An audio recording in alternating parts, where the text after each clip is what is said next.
السلام علیکم ورحمۃ اللہ وبرکاتہ۔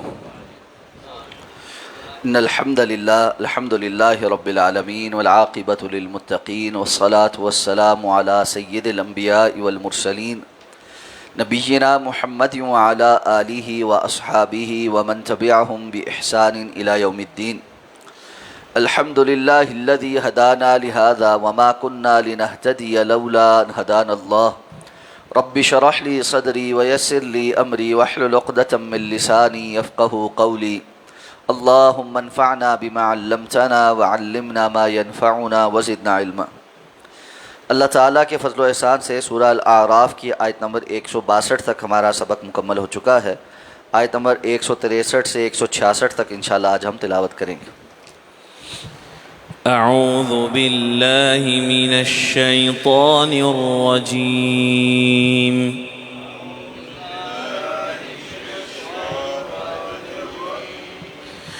واسألهم عن القرية التي كانت حاضرة البحر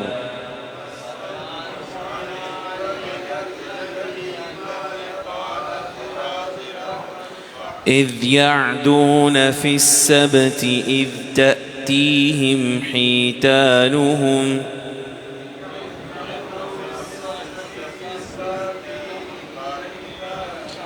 يوم سبتهم شرعا ويوم لا يسبتون لا تأتيهم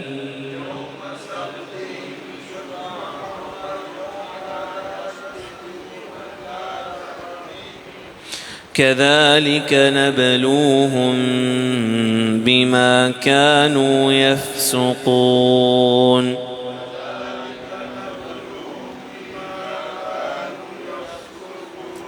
وإذ قالت أمة منهم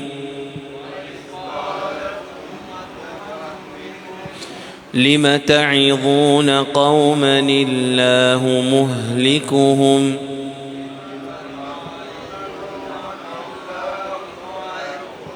أو معذبهم عذابا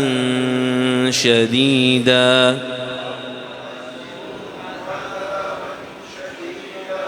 قالوا معذرة إلى ربكم ولعلهم يتقون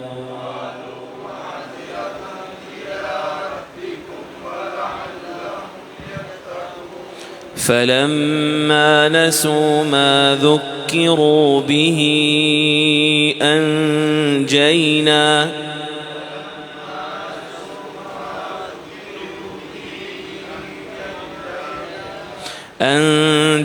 الذين ينهون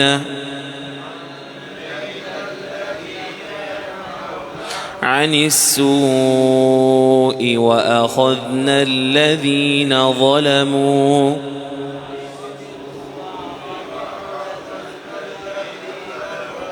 بعذاب بئيس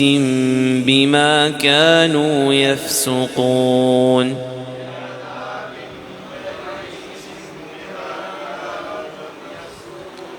فلما عتوا عما نهوا عنه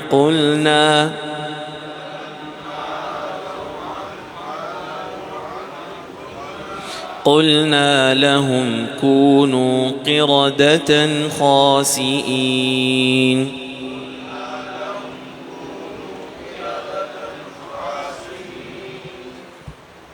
واسألهم، اور ان سے سوال کیجئے، عن القریہ،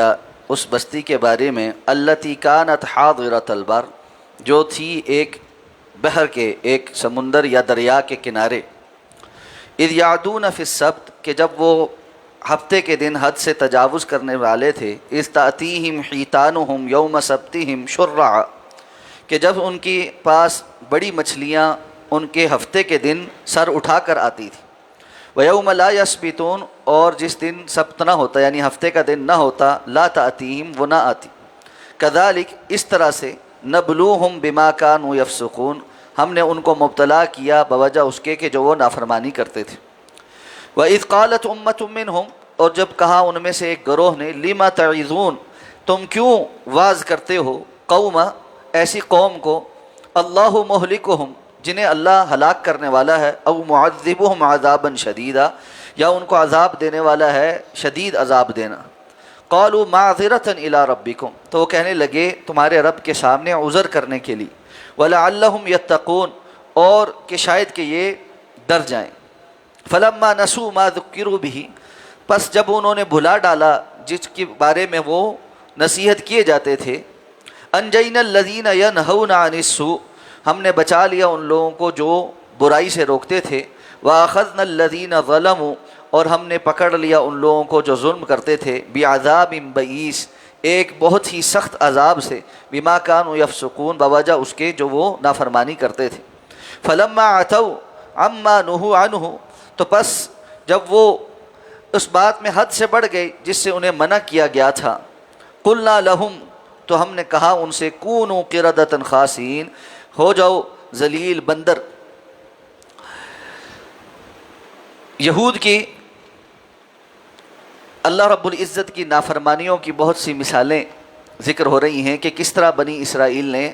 مختلف مواقع پر اللہ کی آیات کا انکار کیا اور وہ اللہ رب العزت کی طرف سے کیوں مغضوب ہیں، ان پر اللہ کا غضب قیامت تک کے لیے کیوں ثبت ہو گیا۔ تو فرمایا اب آپ ان سے سوال کیجئے ایک بستی کے بارے میں جو کسی دریا یا سمندر کے کنارے تھی۔ یہودیوں کے ہاں تورات میں اس بستی کا تذکرہ نہیں ہے، لیکن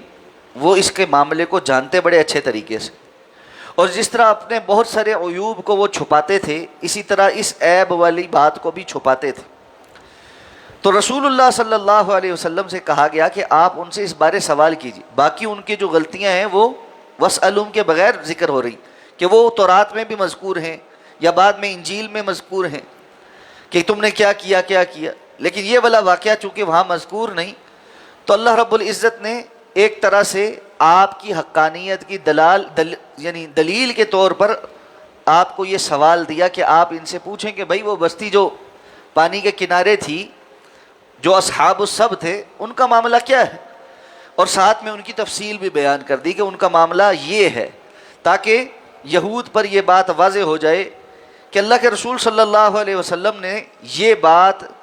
کسی کتاب سے پڑھ کر نہیں بیان نقل کر دی، بلکہ یہ واقعہ تو وہ چھپاتے ہیں اور تورات میں تو مذکور نہیں، تو اللہ کے رسول صلی اللہ علیہ وسلم کو اس کی بات سوائے وحی کے ذریعے اور کسی طریقے سے معلوم نہیں ہو سکتی۔ فرمایا ان کا واقعہ یہ ہے، اذ یعدون فی السبت کہ جب وہ ہفتے کے دن حد سے تجاوز کرتے تھے، اللہ کی نافرمانی کرتے تھے، اللہ رب العزت نے ان کو ایک آزمائش میں مبتلا کیا، اور وہ یہ تھا کہ ہفتے کے دن تم نے مچھلی کا شکار نہیں کرنا، جبکہ ہفتے کے دن وہ مچھلیاں سر اٹھا کر شرعا ایسے سر باہر نکال کر جو ہے وہ پانی سے باہر آتی تھی۔ حیتانہم حوت کہتے ہیں بڑی مچھلی، یعنی بڑے سائز کی مچھلیاں سر نکال کر ہفتے کے دن باہر آتی تھی، اور ان کو ہفتے کے دن ان کو شکار کرنا منع تھا۔ وَيَوْمَ لَا يَسْبِتُونَ لَا تَأْتِيهِمْ اور جس دن ہفتہ نہیں ہوتا تھا وہ نہیں آتی تھی۔ كَذَلِكَ نَبْلُوهُمْ اس طرح ہم نے ان کو مبتلا کیا، اس آزمائش میں کیوں ڈالا؟ بما كانوا يفسقون بوجہ اس کے جو وہ نافرمانی کرتے تھے، یعنی پہلے سے نافرمان قوم تھی، اللہ تعالیٰ نے ان کے اوپر یہ سختی فرمائی کہ ان کی حرکتوں کی وجہ سے ان کا ایک اور امتحان دنیا میں سخت آ گیا۔ اب یہ بستی کون سی ہے؟ مختلف مفسرین کرام میں سے بہت سو کا یہ ذکر کرنا ہے کہ یہ بحر قلزم کے اطراف میں مدین اور کوہ طور کے درمیان ایک شہر تھا، اس کا نام ایلات تھا۔ یہ وہ ایلات نام کی بستی تھی۔ آج یہ علاقہ جو ہے یہ اردن کے علاقے میں آتا ہے، اور اس کو خلیج عقبہ جو ہے اس کے علاقے کو جو ہے نا تصور کیا جاتا ہے کہ یہ وہاں پر ہے، اور اردن کی ایک بندرگاہ بھی وہاں موجود ہے۔ اس سے تھوڑا آگے جا کر خلیج عقبہ میں ابھی جو اسرائیل نے اپنی بندرگاہ بنائی ہے اور اس کا جو شہر ہے اس کا نام بھی انہوں نے ایلات ہی رکھا ہے۔ تو یہ ان کی بستی تھی جو ہفتے کے دن وہاں پر لوگ رہتے تھے۔ اب جب اللہ کا یہ حکم آیا تو وہاں تین قسم کے گروہ ہو گئے، ایک جو مچھلیاں پکڑتا تھا،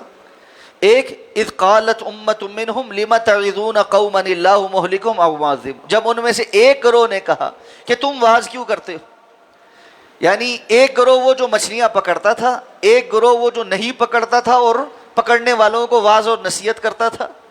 اور ایک گروہ وہ جو خود تو نہیں پکڑتا تھا لیکن واعظ اور نصیحت بھی نہیں کرتا تھا، اور ساتھ میں واعظ نصیحت کرنے والے کو کہتا تھا، کیوں کہتا تھا، لما تعظون قوما اللہ مہلکہم او معذبہم عذابا شدیدا، تم ایسی قوم کو نصیحتیں کر رہے ہو جن کو ان کے گناہ کے پیچھے اللہ نے ضرور کوئی ہلاک کر دینا ہے یا بہت بڑا عذاب دینا ہے۔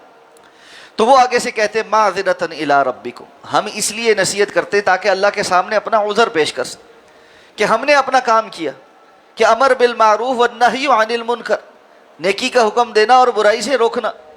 تو یہ نہی عن المنکر کے تحت تھا کہ اللہ کے سامنے ہم عذر بیان کر سکے، یا اللہ ہم نہ پکڑتے تھے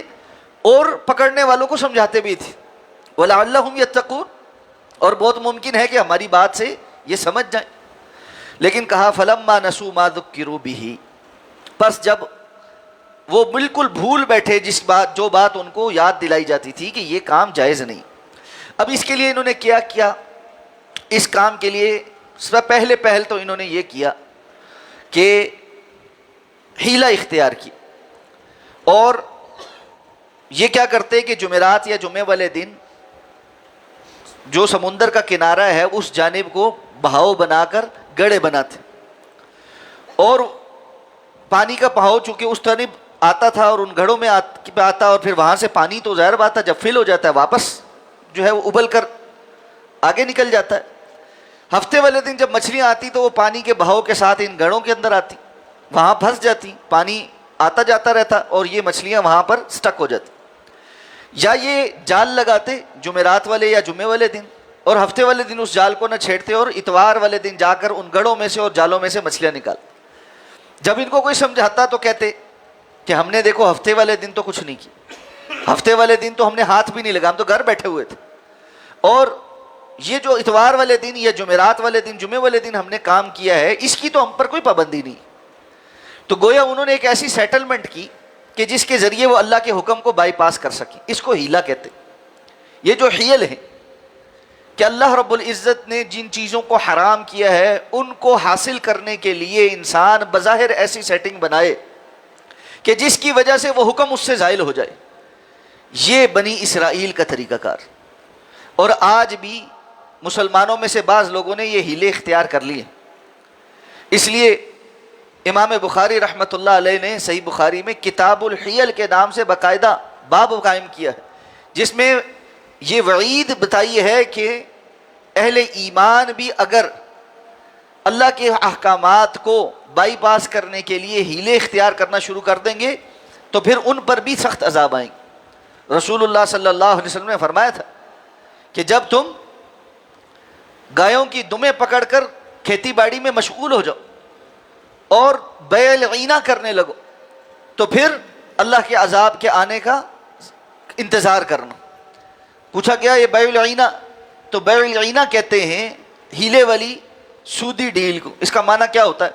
کہ انسان، میں مثال کے طور پہ یہ ایک مال ہے جس کو بیچنا چاہتا ہوں، حقیقت میں مجھے سود پر پیسے چاہیے، لیکن چونکہ میں سمجھتا ہوں کہ سود حرام ہے تو میں سودی قرضہ نہیں لے سکتا، تو میں اس کو حاصل کرنے کے لیے ایک حیلہ اختیار کرتا ہوں۔ حیلہ کیا ہے کہ میں آپ کو جا کر کہتا ہوں کہ میرا یہ جو ریموٹ ہے نا یہ آپ خرید لیں، اور میں آپ کو یہ بیچتا ہوں ادھار پر، میں آپ کو یہ بیچتا ہوں ادھار پر، میں جا کر کہتا ہوں جی یہ میرا ریموٹ مارکیٹ میں نقد کا بیچتا ہے 100 روپے کا، میں آپ کو یہ بیچتا ہوں 150 روپے کا۔ آپ کہتے ہیں جی ہاں جی ٹھیک ہے، میں نے آپ سے یہ 150 روپے میں خرید لی۔ کتنے میں خرید لیا؟ 150 روپے۔ یہ 150 روپے میں نے آپ کو کب دینے؟ 6 مہینے کے بعد۔ یہ 150 روپے میں نے آپ کو کب دینے؟ 6 مہینے کے بعد۔ آپ نے یہ چیز میرے ہاتھ سے لے لی، میں نے آپ کو بیچ دی، کہا 150 روپے پر میرا آپ کا سودا ہو گیا۔ اب ہم نے کہا کہ جی بیع ختم کرنے کے لیے مجلس برخاست ہونی چاہیے، تو ہم دونوں تھوڑی دیر اٹھ کے گھوم پھر کے آتے ہیں، پھر آ کر بیٹھتے ہیں۔ اب آ کر جو آپ ہیں وہ مجھے کہتے ہیں جی یہ میں آپ کو اس وقت کیش پر بیچتا ہوں، ٹھیک ہے؟ آپ مجھ سے کیش پر کتنا کا خریدتے ہیں؟ 100 روپے کا. کیش پر کتنے کا خریدتے ہیں؟ 100 روپے کا. میں آپ کو 100 روپے دیتا ہوں اور یہ آپ سے لے لیتا ہوں. آپ کو 100 روپے مل گئے فوری طور پہ, مجھے 50 روپے کا سود کا ہیلا اختیار کرنے کی وجہ سے جو 100 روپے کے اوپر 150 روپے منافع میں نے کمانا تھا اصل میں قرضہ دے کر, وہ مل گیا. چیز بھی میرے پاس, 6 مہینے کے بعد مجھے 50 روپے بھی اس کے اوپر اضافی ملیں گے. اس کو بیع العینہ کہتے ہیں, انگریزی میں کہتے ہیں بائی بیک سیٹلمنٹ, کہ آپ کسی کو کوئی چیز بیچیں اور بعد میں اسی کو ایک وقت میں ایک جو ڈیل ہے وہ ادھار کی ہو اور دوسری جو ڈیل ہے وہ نقد کی ہو. یہ بدترین سودی ہلا ہے. اللہ کے رسول نے فرمایا اگر تم اس طرح بیع العینہ کے اوپر راضی ہو گئے تو پھر اللہ کے عذاب کے آنے کا انتظار کرنا. اور پھر اس طرح بعض تو فقہا نے بیٹھ کر کام ہی یہ کیا ہے کہ ہیلے بنائیں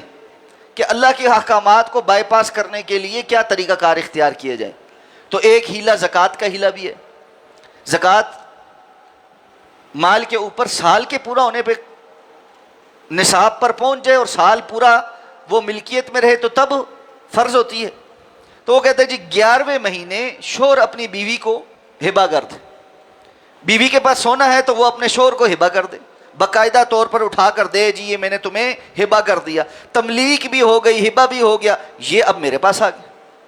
اب ظاہر بات ہے یہ میری ملکیت میں آیا ہے تو یہ تو اس کی ملکیت سے نکل گیا, تو سال پورا نہیں ہوا, حول کی شرط پوری نہیں ہوئی. اب جب 11 مہینے میرے پاس ملکیت میں پورے ہوں گے تو میں نے اٹھا کر وہ واپس بیوی کو ہبہ کر دیا کہ جی یہ جی تمہیں ہبہ کر دیا, میں نے تملیک بھی کر دی, لو جی. اب چونکہ میرے پاس بھی 11 مہینے رہا, 12 مہینے تو رہا نہیں, تو مجھ پہ بھی زکوٰۃ فرض نہیں, اس پہ بھی زکوٰۃ فرض نہیں, یہ گھر میں ہی ایک دوسرے کو ہبہ کرتے رہیں. تو یہ اس طرح زکوٰۃ سے بچیں. اس قسم کے باقاعدہ طور پر ہیلے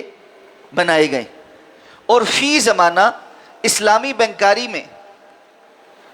جو میکسیمم پروڈکٹس ہیں وہ انہی ہیلوں کے اوپر قائم, کچھ پروڈکٹس کو چھوڑ کر زیادہ تر پروڈکٹس انہی ہیلوں کے اوپر قائم. اور جب ہم اس پر اعتراض کرتے ہیں تو وہ کہتے ہیں جی ہیلے 2 قسم کے ہوتے ہیں, ایک شرعی ایک غیر شرعی. ایک شرعی ایک غیر شرعی. شرعی ہیلے کون سے ہوتے ہیں؟ اس کی پھر کچھ شرائط رکھی ہوئی. غیر شرعی کیا ہے؟ وہ اپنی طرف سے شرائط رکھی ہوئی. یہ شرعی ہیلے اور غیر شرعی ہیلے کی تقسیم کہاں سے پیدا ہوئی؟ کہتے ہیں جی قرآن مجید میں اس کی مثال ہے. کیا مثال ہے؟ کہ حضرت ایوب علیہ السلام